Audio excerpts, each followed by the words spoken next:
Is okay. Hi everyone, we are live right here in Nairobi, Kenya. Saying from Nairobi, Jambo. Jambo means hello, hello world, Jambo world.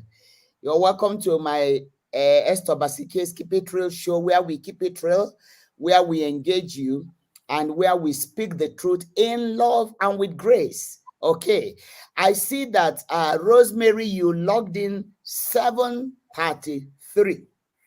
Can you imagine how excited you are? 7:33 you logged in. Christine, you logged in. Of course, Rosemary is saying, good evening, mommy, in Jesus' name. Good evening to you. Christine Nekono logged in 7:38, and she is saying, good evening, mommy, and our guest. Good evening, Christine. I want to greet all of you, especially that came in so early. Let me greet you very well. All right, Nancy Andeyo is saying logged in at 7:39, and you say tuned in and waiting. Thank you so much. Minister Erastus say tune in and ready. God bless you. You logged in 7:45. Okay. Now the rest logged in later. Edmore logged in 7:52, saying, I'm standing by. God bless you. Deborah Muaka say, a very good evening, mommy, and our tonight's guest. Thank you, Deborah. Good evening. Marlene too say good evening. Grace Mwati say good evening. Mary say good evening. Tuned in. Ozioma Jesus say good evening, Norma. I'm glad to be here. Good evening, Nwoma too. Ozioma Nwoma. Now, for those of you who don't understand that language, Norma means good mother. Nwoma means good daughter. So she's saying, good evening, my good mother. I'm also telling her, good evening, my good daughter. Now, Kati Muhonza say, I'm present. Margaret Kamal say, good evening. Brenda Nasambu say, tune in, good evening, mommy and our guests. God bless you too. Roslyn Amindo say, good evening and happy holidays. Thank you. My office is saying good evening in Jesus' name, and kindly like and share our broadcast. So my office is telling you to begin to share this broadcast before we hit the road. We have just about 1 or 2 minutes to introduce our guest and begin, because our discussion is loaded. So you need to please quickly share. Please share. If you have already tuned in, share the broadcast, like my page, follow, subscribe. If you are on YouTube, we are live on YouTube, we are live on Twitter. If you are watching us from Twitter, please retweet. If you are watching us from Facebook, share, like the page, and follow. If you are watching from YouTube, subscribe to the page and also share the link with your friends. I know that a good number of you belong to groups, so please begin to share. Betty Musumba says, good evening, mom. Minister Ivy is saying good evening, mommy. God bless you too. Amy Azere is saying good evening, mommy. Good evening. Mary is saying good evening, mommy. Esther, good evening. Isabel say good evening, mama, and our guests. Good evening. Anne Njenga say good evening, mommy, and our guests. Good evening. Eda say good evening and happy holidays. Thank you. Millicent Odanga say good evening, mommy. Welcome to our guests. Thank you so much. Christine Kisoro is saying, good evening, mommy. I am tuned in and expectant. God bless you. Betty Musumba say, good evening, mommy, and our guest. Kathy says, good evening, mommy, and our guest. You're welcome. Rispa Nafula say, good evening, mom, and our guest. Joy Kenyi is saying, good evening, mommy, and our guest. I'm excited to join after arrival this evening from Addis Ababa. You're welcome, and we thank God for joining masses. Martha Wende is saying present. Not Wendy is saying, wow, mommy and our guests, you look beautiful. Thank you for your compliment. And on behalf of the guests, I also say thank you. Mary Ibo says, good evening, mom, looking very favored. Thank you so much. Ann Ongare say, good evening, mommy and our guest. Lynn Mary say, good evening, mommy and our guest. Mary says she has shared. Thank you, Mary, for sharing. Christine say, are we on Facebook? Are you asking, are we not on Facebook? We are on Facebook. Christine, we are on Facebook. We are on Facebook because I'm reading some comments from Facebook. And if we are not on Facebook, Apollonia would have told me. Apollonia, check for me if we are on Facebook, and on my right page, Pastor Esther, not on Esther Obasi-ike. I believe we should be on Facebook, but let me just go there. Let me go there. I don't want to take chances. I hope I didn't touch Esther Obasi-ike instead of Pastor Esther Obasi-ike. We are live from my page. So, Christine, in case you are checking it on Facebook and it's not there, maybe you lay hands on your Facebook a bit. Just 1 second laying of hands. Milo, good evening, ma'am, and God bless you. Rose, good evening, woman of God, and our guest. Thank you. Good evening, mommy, and our guest, Mercy. Professor Roslyn Okech from Canada. Good evening, mommy. Tuning in. Oh, today you are in Nairobi, Roslyn. So maybe you arrived from Canada to Nairobi today. You are welcome to Nairobi. You are welcome to the land of tourists. Thank God you have left. I don't know whether Canada is cold or hot or windy. Whatever weather it is, dear prof, welcome to the land where the weather is ever beautiful. Minister Simon Mulinge, tune in. God bless you. Atieno, Baby Prudence. Yay, mommy, you are on Facebook. Thank you. Mercy, we are on Facebook. Notwing, we are on Facebook. Margaret, I'm on Facebook. And Kawa, tune in. Mama, good evening, Mama, and our guest. And thank you. I'm sure you are eating ugali in the village where you are now because you love ugali. All right. All of our guests tonight, you are welcome. I've taken time to welcome you guys. This is our last show in the year 2021, and I'm sure God has been so good to us. God has been so good to you and us. And so tonight, I want to welcome a beautiful woman of God on board, a woman with a sweet spirit. A woman I met not long ago, but you will think we have met each other. We have known each other for so long.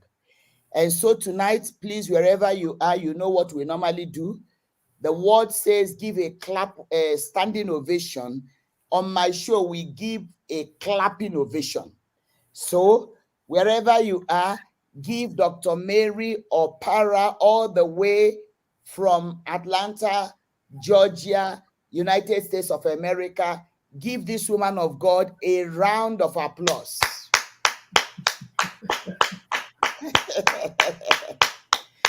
All right. To you, my sister. Now, ladies and gentlemen, you know that this conversation must be very engaging, very conversational. So please keep your comments coming. Over to you, Dr. Mary. You are welcome on the show. Please say something to the audience before we go into our real discussion. Well. Hello, everybody. I can't see anybody, but I know you're there. Well, I hope that today everything that comes out of my mouth is going to be a blessing.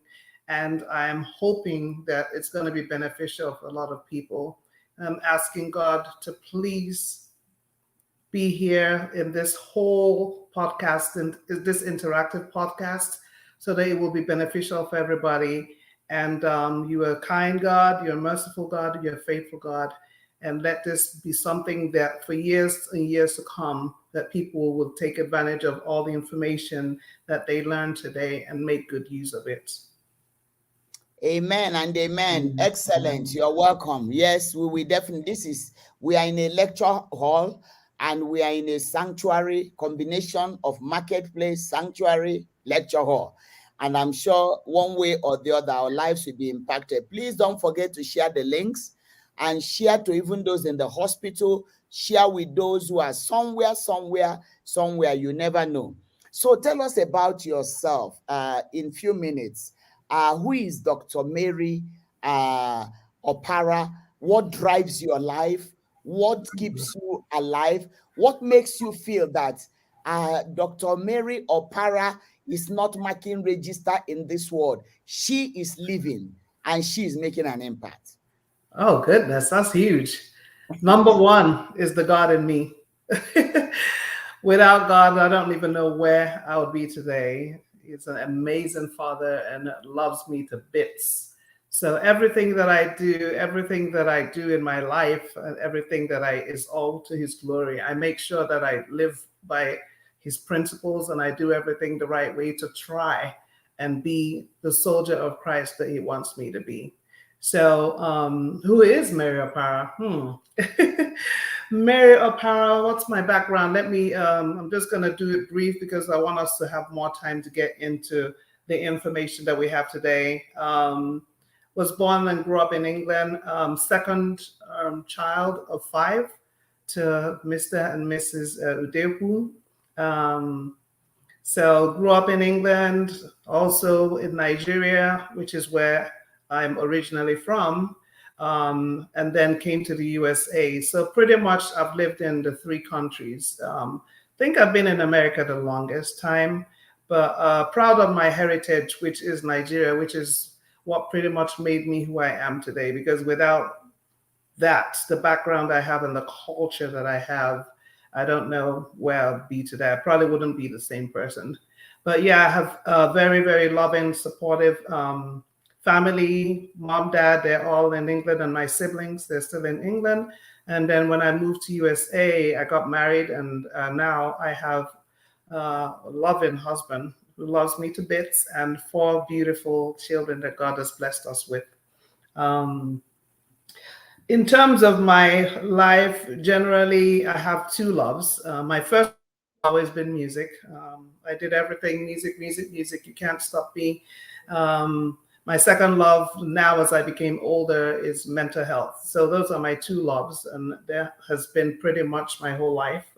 It drives me with everything that I do, and everything that I have sought out to do is those 2 loves that I have. And those 2 loves are my greatest passion. Number 1, music. Number 2, everything mental health. Wow, wow, wow. In a nutshell, we could actually visualize your family now. Mom and dad and siblings in the UK, husband that loves you in beats, in Atlanta there, and the 4 beautiful children. Then your 2 loves, music and mental health. What a way to summarize somebody's life. Tell us about your educational background in mental health so that our audience will understand and take everything you're telling them today with seriousness that it requires. Okay. Started when I did my first degree, which was in education many years ago. I was much younger then, didn't really take it serious because to me, that was mom and dad's degree. I wanted to do music. They wanted me to focus on studying and, be something with your life. So I had that degree. And during that time, I took a lot of psychology classes, so many psychology classes. And it made me come to love the human mind and everything that it represents. So that kind of sparked an interest to me about the mind and how the mind works. So later on, when I came to the United States of America and decided to go into nursing, which of course there's a lot of psychology in too, I had got my first degree in nursing, which was a BSN, and then was great. So I said, oh, you know what? Let me continue on that route. So I decided to do a master's in nursing as well. I did a master's to become a clinical specialist in mental health, psychiatry, mental health. And then started working with that as well. And then later on said, you know what, let me take it all the way to the top. So I went and got a doctorate in nursing practice in mental health psychiatry as well. So that way I can become an expert in the field. So when I talk, I can talk with authority because for the most part, I know what I'm talking about. So that is my educational background in mental health. Oh, wow, wow, wow, wow. Can you tell us how you will go over mental health topics and how you will break it down over sections for us to better understand everything? I know this is an hour show, and already we have spent 11 minutes. So there is no way we can finish this topic today. We have to schedule part 2, part 3, and stuff like that. But can you just break it down in simple fractions or categories that will make us to understand a bit? Whenever we hear mental health, People think we are talking about mad people, depressed people, and all those things. Can you just give us a bit of the health topics to make us appreciate more what is mental health? Okay, I'm And going to before try. you go on, my husband is greeting you all the way from Nigeria. He's Oh, saying, our hello, beloved sister, Pastor Dr. Prince. Mary Opara, good to see you on Keep It Real Show with my precious. I am following from Lagos, Nigeria, the nation on her own league among nations. That is, Nigeria is on her own league among nations. I don't know whether this is positive or negative, whatever it is. Please receive his greetings from Nigeria. Hello. Be safe out there in the nation of league, in a league of its own. Yes, among all Among nations. all nations, yeah. Mm.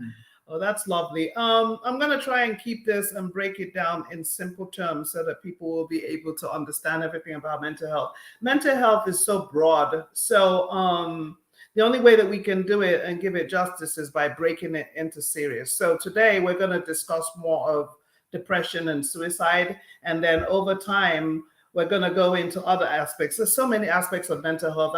I wrote some things down so that I can make sure that we touch on everything that needs to be touched on without me missing things that are very important that people might need to know. So there's so many different aspects of mental health. There's anxiety, there's trauma, post-traumatic stress disorder, there's psychosis, which includes schizophrenia, there's eating disorders, personality disorders, substance abuse, dependence, there's OCD. So there's so many different areas that are also considered mental health. But for today's podcast, we're going to focus on depression and suicide. And maybe if you would like to have me back, we can go over the others over time. It's something that has to be done one by one. That way we can give enough time to each aspect of mental health.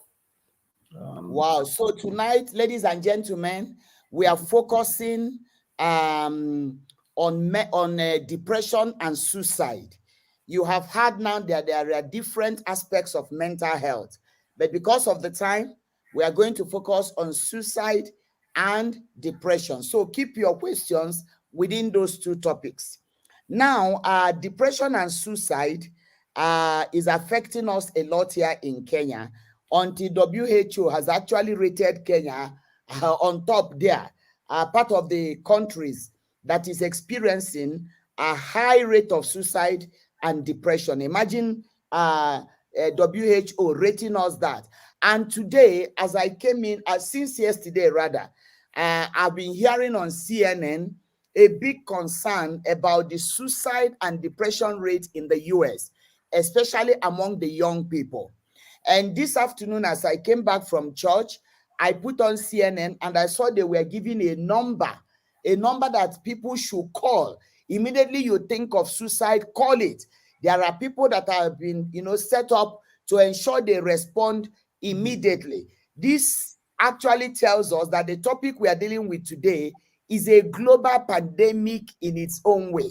We talk about pandemic in terms of COVID, viruses, but suicide and depression has become a global pandemic. And so, what is depression and what is suicide? Okay.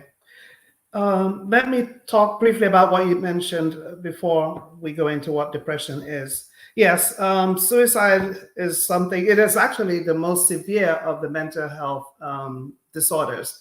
And that's why it's very important that that's the first thing that we talk about today. Now, it's always been a thing, it's always been bad. But with the COVID-19 pandemic, it's actually made suicide, depression, almost like 10 times worse. I have the statistics, I don't have it here, with the numbers, how it's showing that depression and suicide is almost skyrocketing. It's 10 times worse than it was before because of the COVID-19 pandemic. So it's definitely made things worse. Now, in terms of what is depression, depression is mood.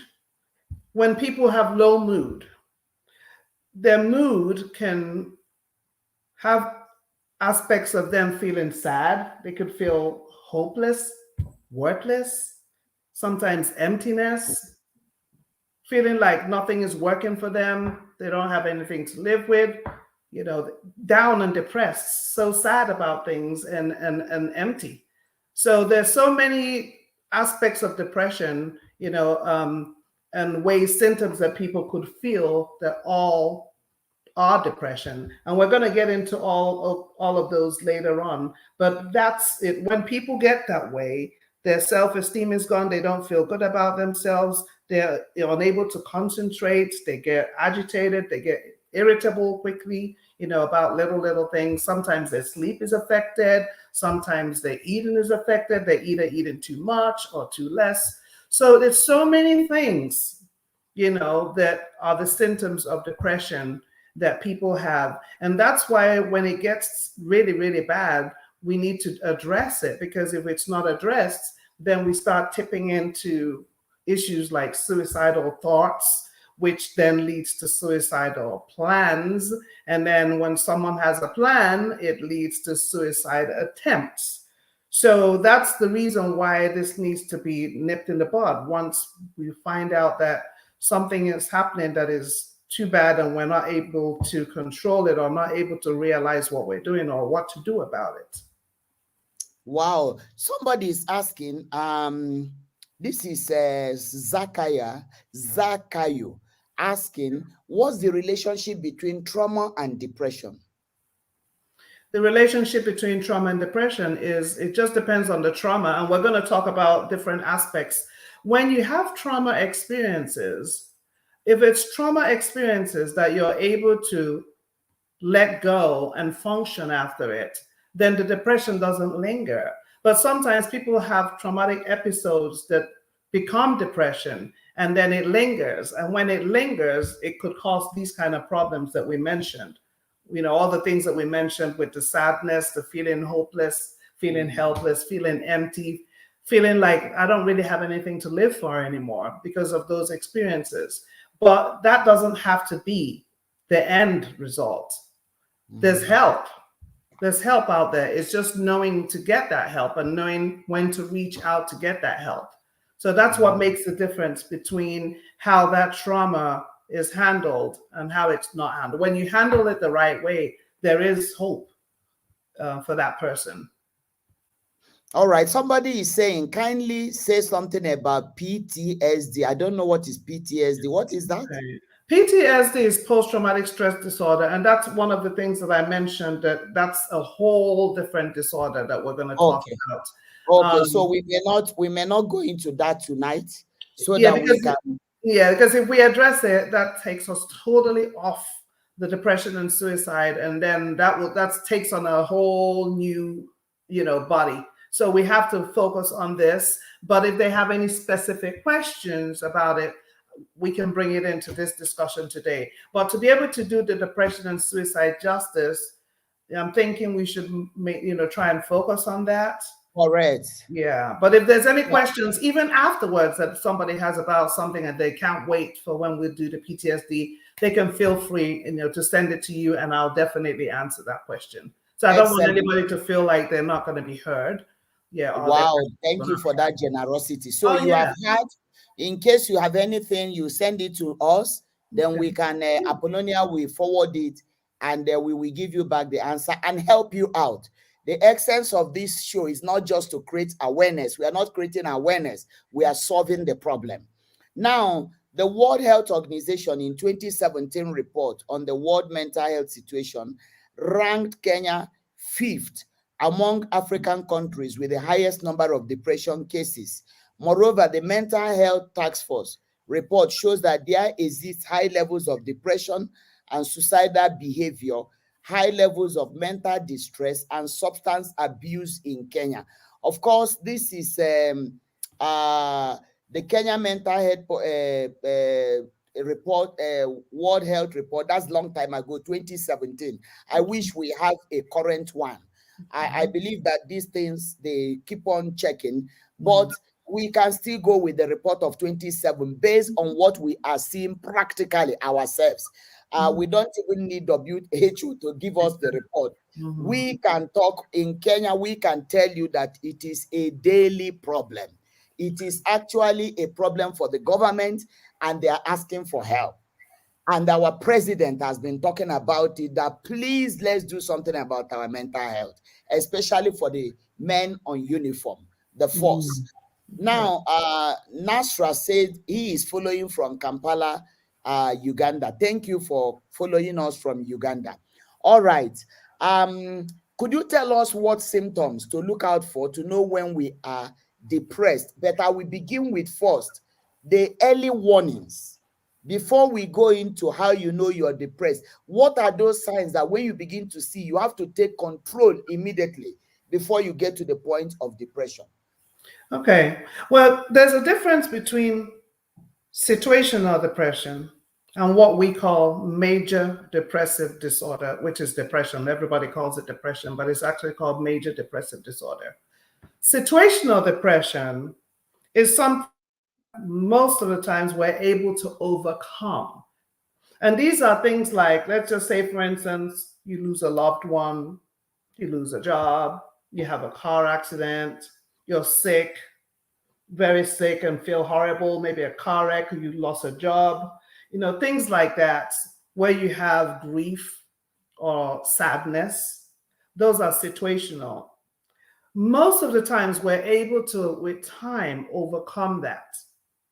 There are going to be situations where people are not able to overcome it. Let's just say the sickness ends up becoming paralysis or cancer with a day that you might die.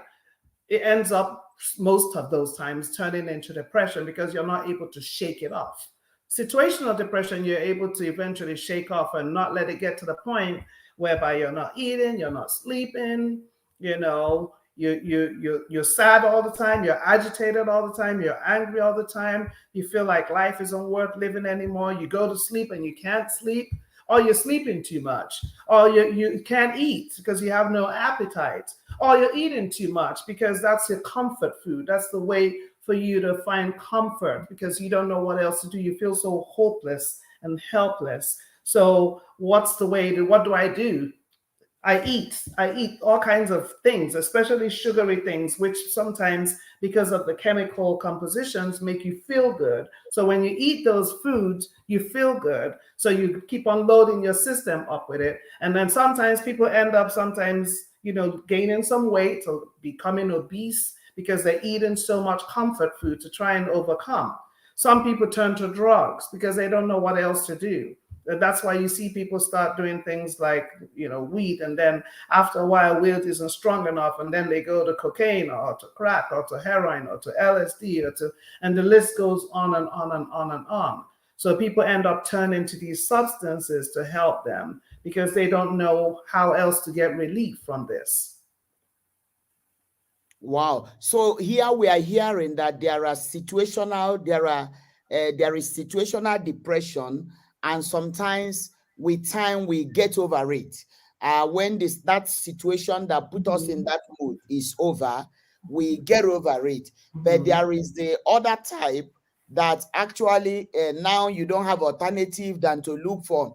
You don't have a solution than to look for Mhm. alternative to manage it, and so you Yes. go into maybe eating too much or sleeping too much or into drug substance abuse, just Mhm. trying to see how to manage it. So in that case, what can we say that leads to suicide?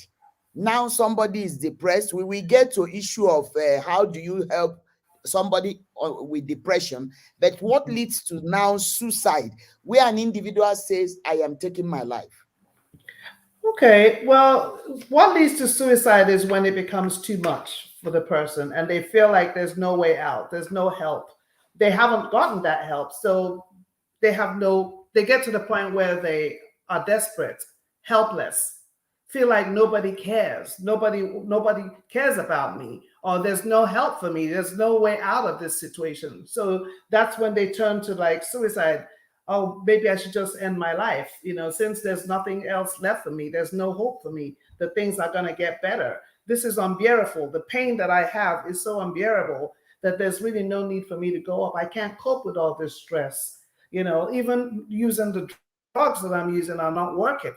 So when a person gets to this place, they feel like the only other way out is to just take their life.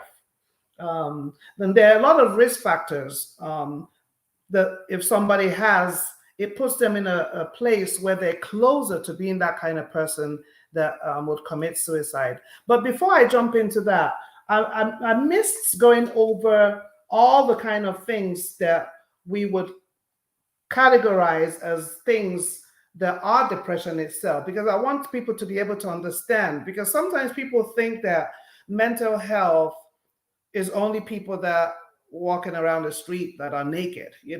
People think that that's what mental health is. Oh, this person is bad. And then people don't want to get things addressed because they have this stigma, oh, people are going to look at me funny. That was back in the days. Nowadays, nobody cares. If you have a problem, please get help. I tell people mental health issues, it's just like medical issues. If you have diabetes, you're going to go get treatment. If you have migraine headaches, you're going to go get treatment. Hypertension, cholesterol. The fact that it's in your head doesn't make it any different. The stigma has gone. The stigma has completely gone. We see everybody. We see judges. We see police officers. We see teachers. We see lawyers, doctors, pilots. Everybody comes to get help these days, because it's better that you help and prolong your life than that you don't get help and that you continue to suffer and then one day maybe end your life because you didn't get help. So that's what we're pleading to everybody. Don't worry about what people are going to say. And even if they do say, who cares? The most important thing is that you get help. Another thing that I want to point out is that mental health issues, a lot of times, are genetic. People don't realize that because their father or their father's father or their father's father's father did not get help for it. So when you're faced with these same situations, you don't really know what you're dealing with. So you don't get help at all. And then people, especially in the culture, I'm from Nigeria, so I kind of know what the culture in Kenya would be like. Oh no, it's just a spiritual thing. Maybe it's a curse. Maybe it's this, maybe it's that. No, that's not what it is. These are mental health issues that somebody is suffering from that has gone from generation to generation to generation. So when is this going to be broken? You are at an opportunity to be able to do something about it, so that if it is affecting your kids or will eventually affect your kids, you will know exactly what to do to be able to help them, so that they're not going to suffer the way you're suffering or the way you suffered before you got help.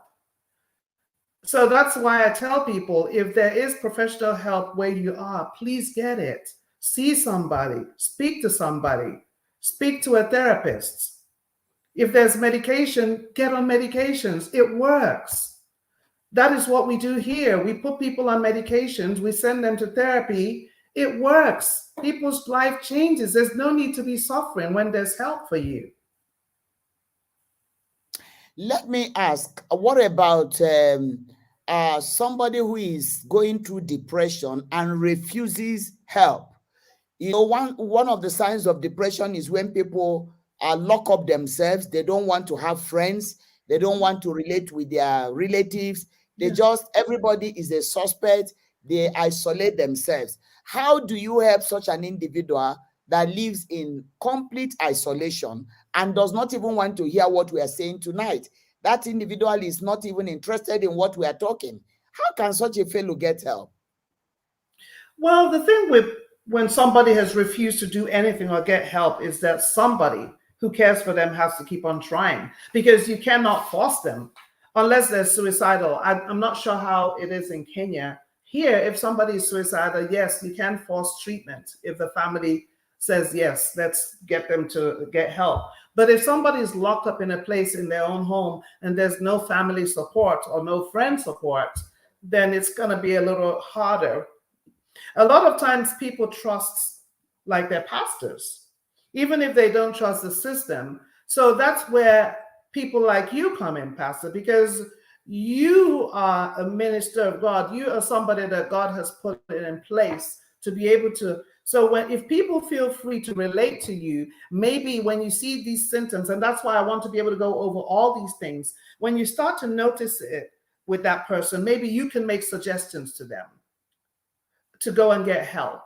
Because coming from you, they might take it better. Coming from people who care about them, they might take it better. Coming from good support system, and that's why it's good for someone to have some kind of support system, whether it's family or friends, a workmate, a neighbor, somebody who could be able to reach out to tell that person, I think you need help. Let me help you.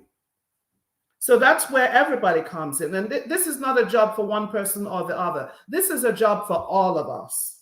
This is a job for every single person to be your brother's keeper. This is a job for everybody else to reach out and help the next person, because we're all in this together and everybody needs help at some point in their life. So it would be a great thing if we could all reach out sometime and look to the person to your left and look to the person to your right and see whether they're suffering, and be the shoulder for them to lean on. Because Excellent. that's pretty much how it's going to go. There's no other way to do it except for we become our brother's keeper and are there for them. So in that case, if there is someone that is very adamant and stubborn, I know a case that a family has been trying so much to reach out to their mother, and the mother does not want to see any of them, doesn't want to see their father. She doesn't want to see the children. She accuses everyone, and they are ready to help. They are willing to help. And I don't think their mother wants to see any pastor or anybody. So they are so stranded. They actually don't know what to do with this kind of a fellow, with this kind of behavior. So that's why I'm asking that question, that now, how do you help somebody that actually locks up herself and refuses to, she doesn't trust anyone, including pastors? Okay.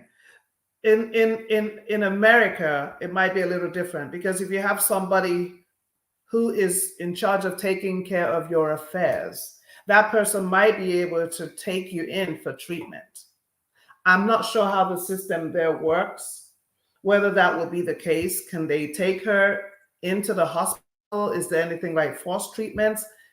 Or does she have to be 100% willing, has to be a willing participant to be able to get treatment? Because if someone has shut themselves out from the world and won't even talk to a pastor or, a friend, completely doesn't trust anybody, there might be something else going on. It might be leaning closer to paranoia. There might be something else going on, psychosis of some sort going on.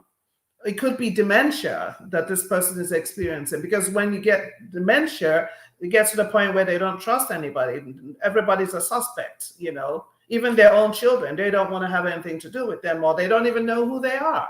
So it's kind of hard for me to know exactly what this situation is and what exactly is going on with this particular person without me being able to do like an assessment to see what exactly is going on. It could be a number of any of these things that I've listed, and I'm not sure what it is. But what I would advise the family to do is to reach out to their crisis hotline and see whether there's a way that these people can either reach out to her or come to her, or if they can take her in, and see if there's anybody that can see what's going on. Because everything starts with an assessment. Till you do an assessment, it's kind of hard to know what's going on with this person that's suffering the way she's suffering, because she's definitely suffering. Now, what she's suffering from is what nobody knows. And nobody can tell till she's gotten an assessment to determine what exactly is going on with her. I believe that the fellow is hearing us, the family that is involved, and I'm sure if they want to reach out to you later, we will try to see how they can, because it's been a big problem for that family, and I've been feeling it for them. But there is no way we can help, because there's no way you can even reach out to the fellow that is having a problem. They can't bring the fellow to church. She will not accept. You can't go to the house. She will not accept. So she believes she is right and everyone else is wrong. So so I believe that prayerfully we will see how to handle it. But from what you have said, it means that most of these things begin from the state of mind, the mindset. Is there a way to prevent suicidal thoughts and acting on it? Okay. Could I, if you don't mind, go a step back, because I definitely want to point out all the symptoms so that as people are listening, they can start to see themselves in all these symptoms or things that are considered symptoms of depression. That way they can begin to see and understand it for what it is, and not think, like I said earlier, that it's only if you're running down the street naked that is a problem. Because a lot of people, a lot of us have problems and don't even know what it's called. So before I address the suicide, let's talk about what leads someone to get to that place, if you don't mind. Is Yeah, that go okay ahead, for me to do please. that? Yes, yes. Okay, lovely. So all the symptoms that I want to point out. So when the situational depression happens and it lingers and it doesn't get better, then it becomes depression. If it's over 2 weeks, sometimes it even goes into a year and beyond. That's what we call major depressive disorder. So let me go over some of the symptoms that I've written down so that people can begin to think about it and think about themselves, think about the sister, brother, uncle, aunt, family member, neighbor, whoever, and begin to see if somebody that is even this close to them might need help, so that they'll be able to reach out. Because if they don't know what to look for, then they don't know what to look for. So that's why I'm thinking, let me step back and point out all these things that I've written down so that people know what depression really is and what to look for. Okay, so I'm going to go do that. So, like I talked about before, when you have depression, you have no desire to do things. You lack motivation to do things. No desire. You don't want to do things. You don't want to go out. You don't want to interact with people. You don't want to spend time with friends and family. Things that you used to like to do before. All of a sudden, you're seeing yourself shut away from doing these things because it doesn't interest you anymore. Relationships, you have problems with relationships, whether it's relationship like men women relationship, or whether it's your friendships. You begin to have problems with them and you ruin your relationships because you're having all these issues of things that are bottled down in you and you don't know how to handle it, and it causes you agitation, it causes you anger issues, and you're not relating to people the way that you used to or the way that you should anymore. You have no interest in things that you used to like to do before. Some people used to be able to go out and hang with friends, maybe, walk, take walks, go shopping, do whatever they need to do. All of a sudden, you see someone pull away and start to isolate themselves from everybody. Some people don't like the taste of food anymore. Food becomes disinteresting to them. Or they eat too much, or they're not eating at all, and they start losing weight.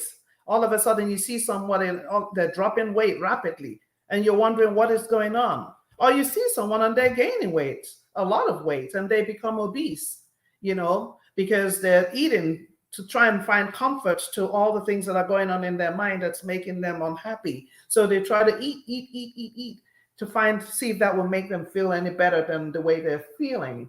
Some of people start lacking sexual desires. If you're married, all of a sudden you don't want to be touched. You don't want anybody touching you or coming around you. So I've talked about the weight changes. Either you're eating too much or you're eating too little. And sometimes when you do these comfort foods, because it's high in fat and sugar, it makes you feel good at the time that you're doing it. So you do more and more of it, thinking, oh, I'm feeling better. But that's just a temporary situation. It doesn't, at the end of the day, help you over the long term. So, and then talking about sleep issues, some people will start having issues with sleeping. They can't sleep. No matter what they do to try and sleep, their mind is racing. They're worried about one thing after the other. They're not able to sleep, so they stay up and get no rest. Or sometimes they sleep too much and they don't get up. They're late for work, they're late for school, they're late for any activities that they're supposed to go for because they're now sleeping, trying to sleep their sorrows away. Maybe if I just sleep all day, maybe this problem will go away, or I don't have to deal with this situation. So let me just sleep. So it becomes either insomnia problem, can't sleep at all, or hypersomnia problem, where you're sleeping too much. And even after all that sleep, you still don't feel any better. Now that takes us to when it becomes too much for that person, then they start to think about self-harm. What do I do? How do I get out of this? Some people resort to things like harming themselves. In America, there's a lot of things like cotton burning, head banging, and I think it's probably in Africa too, people do those kind of things because they see when they do those kind of things that it gives them kind of instant gratification of feeling to try and overcome that pain in their head. So maybe if I cut myself or bang my head on the wall, I'll feel better. But guess what? At the end of the day, they end up not feeling better. And then some people end up resorting to things like substance use. Because the thing, right, let me give for an example, alcohol. Alcohol is a depressant. And that's something a lot of people don't know. When you're drinking it, oh yeah, you feel good and all that. But when you're done drinking it, it makes you even more depressed than when you started. And that's why it's a depressant. But the time you're drinking it, that person feels like, I'm good right now. I'm drinking this alcohol, so I'm feeling good. But when you're done drinking it, you become 10 times worse because it's a depressant. And then you resort to things like beating people, getting so angry or violent or hostile, because those are all the kind of things that alcohol does. So those are the things that people should look for when you're looking at depression in yourself, when you're looking at depression in your loved ones, when you're even looking at depression in children.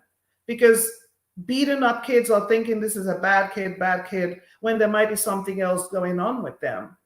So that is why it is good for you to know all these symptoms so that if you do see it in your children or your sister or your brother, you know that they're not just being bad, arrogant, stupid, this or that they might be dealing with something that has got nothing to do with you.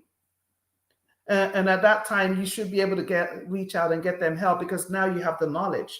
You have the knowledge of what could be going on with them. And that's going to also help when I delve into other situations that our kids deal with, we deal with, that people just think that, oh, that child is being a bad kid. Oh, he's just headstrong. No, some of them are mental health issues that they're dealing with.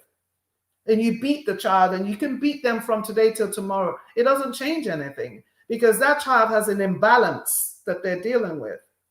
So it doesn't matter how much you beat them. You're actually making that child suffer for something that they have no control over. So it's about time that we start to understand that the same way that you could have problems with your body, the same way God gave you a mind and you could have problems with it as well.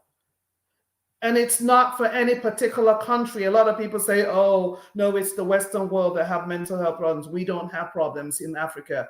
Africa has mental health problems just like every other country. And it's not demons. It's not spiritual. It's not, oh, somebody did something to our family. That's why this person is doing this or this person is hearing voices or walking around naked. No, it's not spiritual. It's mental health. So the moment we realize to make these changes and adjustments, it's going to take us to a place where we need to go is somebody who has the awareness.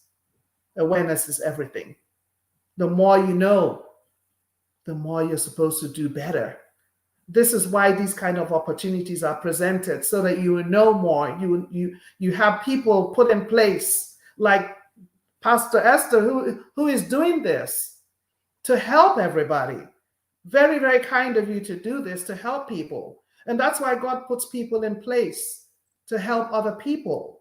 He put her in place to do this for you guys. So please take advantage of it and stop living in the past. Stop living years ago where everything was, oh, it's spiritual. Oh, this person did. Oh, the neighbor did this. Oh, it's because I took their, they did this to me. No, that's not what it is. It's time that we start taking advantages of the knowledge that is out there and better our lives. All right. Thank you so much. We have just 15 minutes more to go, and we still have a lot of things to do. How do we prevent suicide thoughts? Now that we have seen the signs and the indicators of depression and suicide, how do we arrest suicidal thoughts and acting on it physically? The way people take guns, shoot themselves, shoot other people, or somebody takes drug, rats, concussion. And how do we arrest and prevent suicide thoughts and acting on it? Okay, suicidal thoughts and acting on it. Ways to prevent it: go get help. The therapists out there, whether it's pastor help, whether it's professional help, everybody means well. It's better that you do something than you do nothing at all. There are medications that help. Talk to somebody. If you see somebody who is suffering, be there for them. Be there for them. Offer a helping hand. Take them to where they can get help. I'm not sure how it is in Kenya, but we have crisis hotlines here that you can call. If you know somebody's in trouble or could help themselves, you can take them to a hospital. You could call the emergency 911 here. I don't know what it is over there, but try and get someone help. Try and keep them safe. If you know that they have guns or things around them that they could use to harm themselves, take them away from them. Be there for them. Be that support system to them. Connect, help them. Be there for them, and also follow up with them. Don't just abandon them. So the main thing that we use here that works is we have crisis hotlines. If somebody's getting to that place where they can't take it anymore, we have hotlines that you call. Or you can call a family member and say, I'm not sure what's going on with me. I'm feeling suicidal. What way out? Get them help. Get them help. Get them help. Get them to a counselor who knows what to do to help that person to change those negative thoughts to positive thoughts. It's a therapy. They're trained. So that helps. And then the medication helps, because without those medications, if it's a chemical imbalance, you're not going to be able to change it on your own. The medication does make a big difference. Be willing to take medications. I tell people here, it's just like you're taking extra vitamin when if you need it. And they get the help they need, and they do better. I see people every day, some days 15, some days 20 something people, and they're doing better. They better their lives because they listen, they come, they get assessed, they get diagnosed, and we send in medication. I send in the medication that's going to help them, and the medication does help, because when you're going through all these depressive issues, anxiety and all those other mental health stuff that I mentioned, it's some of the times it's a chemical imbalance. That medication will help. Wouldn't you want the quality of your life to be a lot better? Take the medication. Accept the help if it's offered to you. Go get help yourself. You should be in a position whereby you look for the help. Where are these places? Where can I go to get help? Talk to your pastor. Your pastor, the good thing about a pastor is that she's not limited to just come to the office and talk to her. Sometimes she can come to your house. Oh, I have a fight with my husband. You can talk to your pastor. You can talk to them about it. You can pray about it. The pastors do a lot of things through the biblical perspective. Therapists are just pretty much one way. They're guided by the way it should be, so they have to follow those ways. They can't sometimes, divert you. But for those kind of situations that could cause somebody to commit suicide, waste your life away, or you see your child suffering and could commit suicide, please reach out and get help. There's help out there. Unfortunately, I don't know the numbers in Kenya where to tell you to go get help. But in most countries, there is crisis hotline that you call. Someone will either stay on the phone or they'll call the police and they'll come get you to get you help. Go to a mental health hospital to get the help you need. There is help out there. You do not need to suffer alone.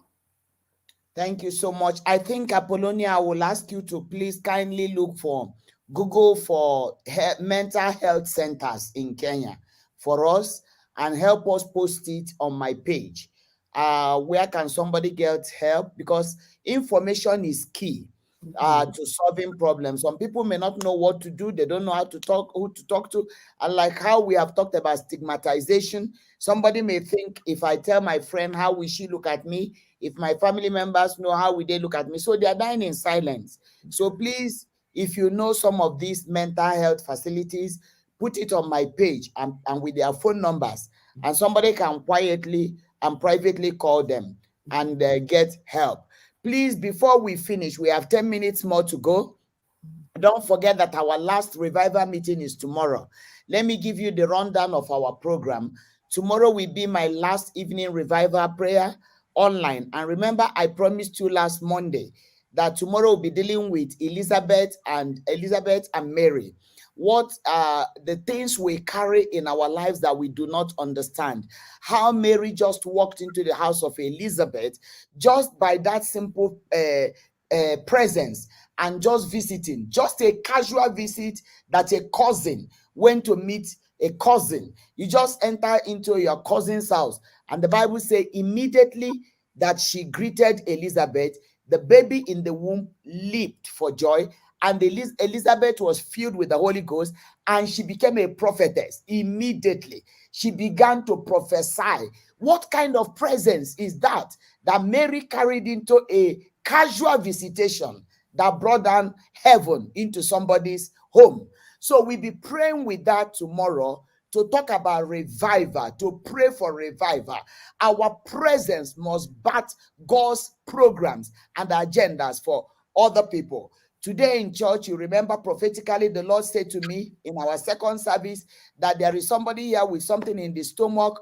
Everybody should lay hands on their belly, and you laid. Immediately after that service, I got a test. Somebody came to church with a big problem of stomach.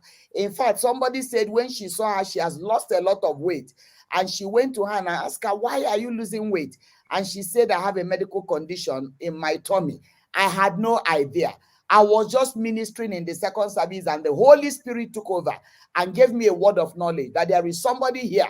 You have issue with your belly. And I saw everybody put your hands on your belly. Out of our belly shall flow rivers of living waters. So please join us tomorrow as we bring to a close the prayer we have been doing consistently every Monday this year, calling on God to send down revival. There is something you carry that can trigger God's agenda.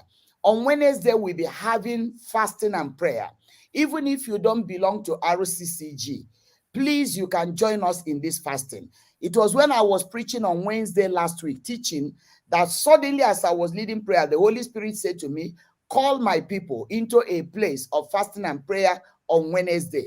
So if you like, you join us. It's optional, but I will appeal to you to do.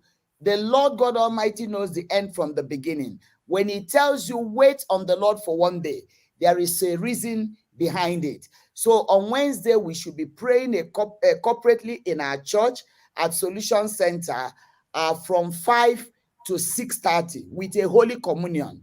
If you can make it physically, the better. I always talk about physical prayer is more important than online, more impactful than online. So join us on Wednesday as we come to pray. And that will be the last faith clinic in the year 2021. Then on Friday, you will still be having Changing the Narratives online prayer with Pastor Prince. Please be there.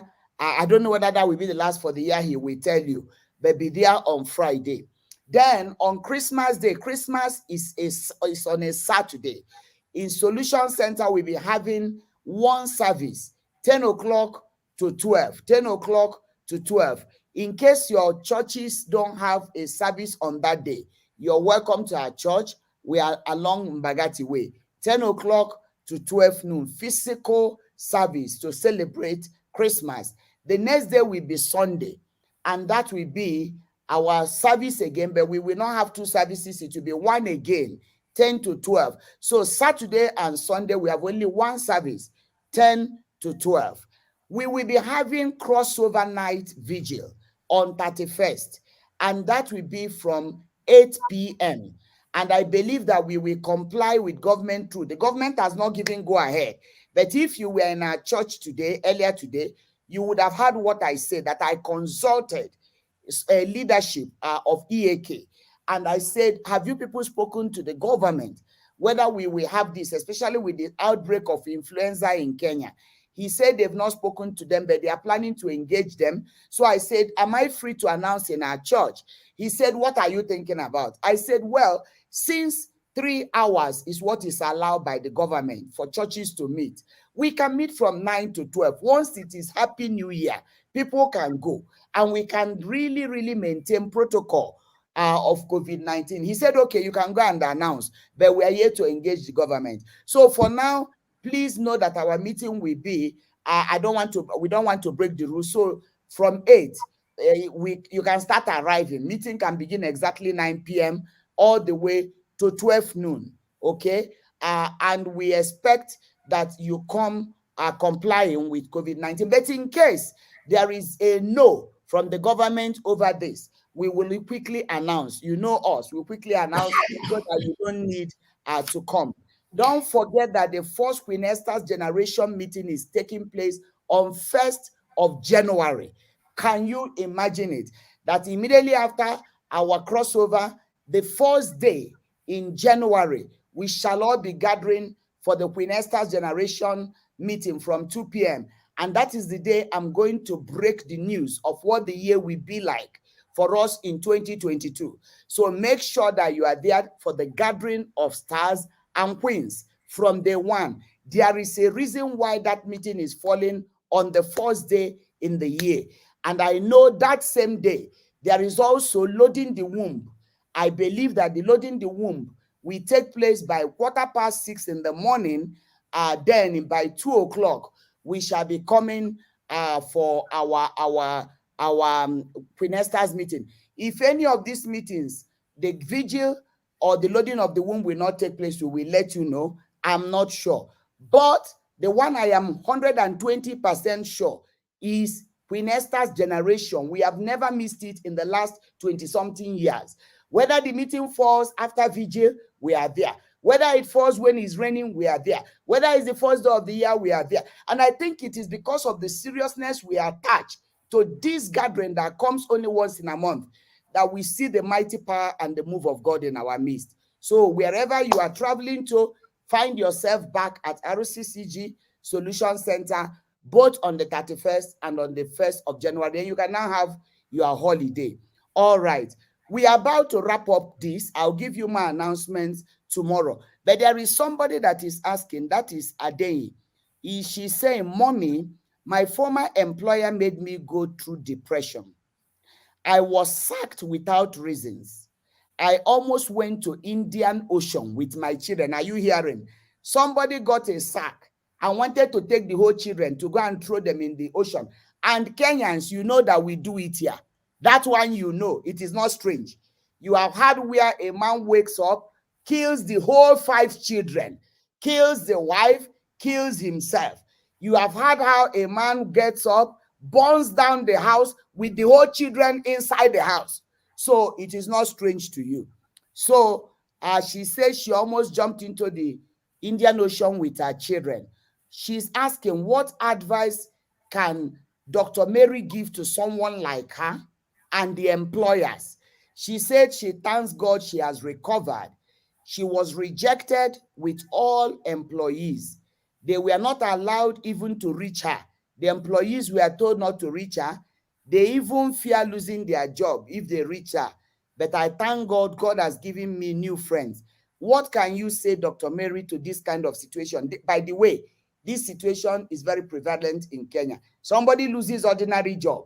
The fellow wants to kill herself. Somebody loses maybe a relationship that is not even serious. The fellow wants to kill herself. What do you tell people in this kind of situation? Yeah, I totally understand that. It's a very unfortunate situation, my sister, that you went through that, and I'm glad that you're doing much better. One of the things that I was going to point on too is the risk factors of what leads to suicide. Risk factors means the things that could cause someone to commit suicide. What are the chances of somebody being able to commit suicide? So I'm going to list some of these things so that you have an idea of the things that could push someone to get there. And that's one of the things that we missed talking about because of time. And it could be the mental illness, something like the depression that the person is going through without even knowing, isolating, criminal problems, financial problems, aggressive tendencies, job loss, which is what she just mentioned, could drive you to that. Because when you lose everything that you've worked hard for, lose everything, you don't even know where your next meal is going to come from. It pushes you to that kind of situation. However, we should try and have some kind of willpower and know you're taking your life and also your kids' life. That's intense, and I'm hoping that this lady now has people that she can reach out to if anything like this were to ever happen again. That she has people, even people like you, Pastor, that she can reach out to you to pray for her and talk to her so that she wouldn't feel that that's the only place that she should go to, is to be able to jump into an ocean, with her kids. Other things are people having legal problems, serious illnesses, substance use disorder, because sometimes when people do drugs, it alters their mind, and it could push them into having those kind of suicidal thoughts. people being bullied in school or bullied by people, because people think that they're better than you or want to put you down. Family history of suicide, which is what another thing people don't understand, that you might have suicidal thoughts, and it's not just your thoughts, it's because it's a family thing. It's a genetic thing that you've inherited from your family, and that's causing you to feel suicidal. Breakups, relationship, man-woman relationship, violence, sexual violence, rape. Some people suffer through things like that. Some people were abused, sexually abused as children. Some people were physically abused beyond what I can even call it. Some people have mental abuse, emotional abuse. Somebody always telling you you're not good enough, you'll never amount to anything. And the one that affects people a lot too is abuse, because if you were sexually abused as a child by somebody that you looked up to protect you, sometimes those scars are not healed. Therapy does help with all that. So if you have any issues like that too, please look to get help, because sometimes you resolved it because it happened when you were 10 or 12 or 13. It's still in the back of your mind. It's in your subconscious mind, and it does affect you. Sometimes if you don't have barriers to healthcare and you're suffering with all these health problems and you find there's no way out, or they've told you have a chronic problem or maybe something like cancer and you might be dying, you're like, well, I might as well just die now. Why am I going to suffer through it? So things like that. Religious beliefs sometimes pushes people to those kind of places. Mental illness stigma pushes people to suicide, because you don't want everybody to say or not say. So instead of getting help, you're suffering in silence. And then one day you get to the point where I can't deal with this anymore. And you think the best thing to do is to jump into an ocean. So those are the kind of situations that make people deal with it. And then a lot of people, when they have firearms, or see it on TV, oh, wow, oh, okay, that's what they do in America. When you feel so bad and you can't take it anymore, let me just shoot myself, or let me kill myself and everybody else around me. Oh, my wife made me angry, I'll kill her and kill the kids and then kill myself. Media. So some people think that what they see on TV is the way it should be. Those kind of things never used to happen before. So media portrayal is a big problem that we have too, that people should not, because of that. How about the people that you see on TV that do get help, that do get medications, that go see a therapist? Why do you have to go to the ones that take a gun and go shoot themselves or blow up everybody else? Why don't you take the good parts, the ones that go and get help, go on medications, see a therapist, talk out their problems, and find coping skills or coping strategies to deal with these situations that they're dealing with? Those are the better solutions. And I'm pleading today, if you have any kind of mental health history or any kind of problem that you're having, whether it's little or big, please reach out and get help. I'd rather that you get help than that you kill yourself. And as a Christian, I strongly believe suicide, you're going straight to hell. So, is that what you want for your life? So please get help, reach out. Please, Pastor, put out the help information in Kenya where people can get help. And anywhere. People are calling from other places too. Look out in your communities to find where you can go get help, whether it's in Uganda, whether it's Nigeria, or wherever you are. In America, people know where to look. There's clearly, it's a Google away. You Google it and there's help. They'll even come to you. So reach out. If you can post some numbers or mental health hospitals where people can feel free to get help. Please don't worry about anybody to your left or to your right. Look out for you and your family, your kids especially. Do not take this thing to your kids. Don't let this be passed on from generation to generation. Stop it now, please. I'm begging you. Amen. Thank you so much, Dr. Mary. Already I can see that people are posting where people can get help. Somebody says there is a mental place, health center at Shiromo. Please go through my page, share this broadcast widely, share it aggressively. This is like somebody who has gone to America to seek for her medical help. You know how much you would have paid if you entered into her clinic, their medical place in Atlanta. You know how much you will pay to see her. And over there, 1 hour you are charged. If you go 1 second after 1 hour, you are charged. It's not like here you walk into the office and talk from morning till night, and at the end go from Jericho to Jerusalem. That place, you talk 1 hour, you are charged. Another 1 hour, 1 minute, you are charged for another 2 hours. So, but look at what she has given us, the information she has given us, and all is boiling down to there is a solution. There is a solution for depression. There is a solution for suicide. Don't take your life. It doesn't matter how things go bad. There is a river that makes glad the city of God. And that was my sermon today. There is a river that makes glad the city of God. She is in the midst of her. She shall not be moved, and she will be helped. And that help right early.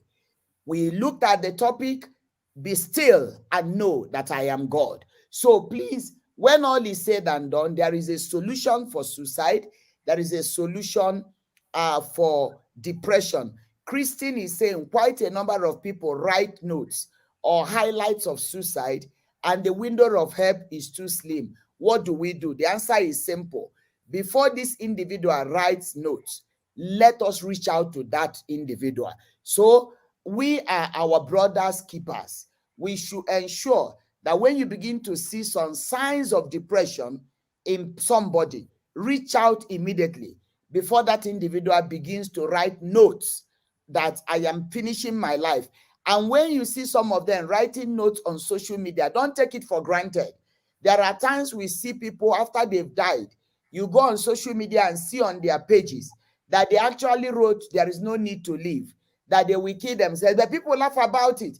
They will reply and laugh. No, once you see that, reach out to that individual, because before somebody comes on the social media to say, I want to die, that fellow is indirectly asking for help from anyone. So please make sure we give help. Sorry, I'm not able to go through all your questions that we have today. Ozioma is saying Mbagati Hospital has a good, affordable psychiatric and mental health clinic. Clinics are on Tuesdays and Thursdays from 7 a.m. You see a lot of information we're having tonight. Please, you guys go on my page, share it widely. It is now your responsibility to seek for help. We have done our part. But we will still have Dr. Mary for part 2 to talk about some of these terminologies she mentioned. And there are things we did not go into because we have overshot by 9 minutes. We didn't talk about what is the difference between getting counseling from a pastor and from a minister, a pastor or minister, and a licensed professional counselor. What is the difference? This will be very important to discuss because it's not every case that a pastor handles.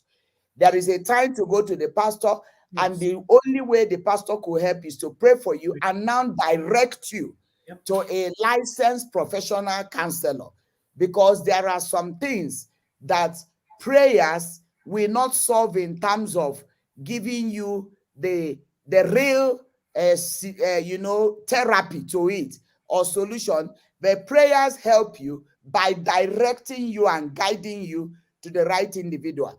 And we pastors also should know our limits. We should also know where we can, our boundaries. It's not every case that we begin to address it immediately. We need to know whether this issue requires a medical solution, and we refer people to that medical direction. Minister Ivy is saying, thank you, Mommy. This is very informative. Thank you so much.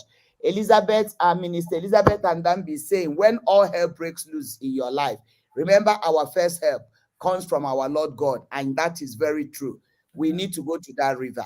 Thank you so much, my friend Mary. We are so grateful to you. I'm going to go offline right now, but you don't log out yourself. I'll just go off, then we can meet outside off now. So please don't log out. See you guys tomorrow. Tomorrow night is when I'll tell you officially Merry Christmas. We take a few days break so that I also can rest. It has been a marathon for me, but God has been our strength and our grace. Thank you for now, and see you tomorrow. God bless you.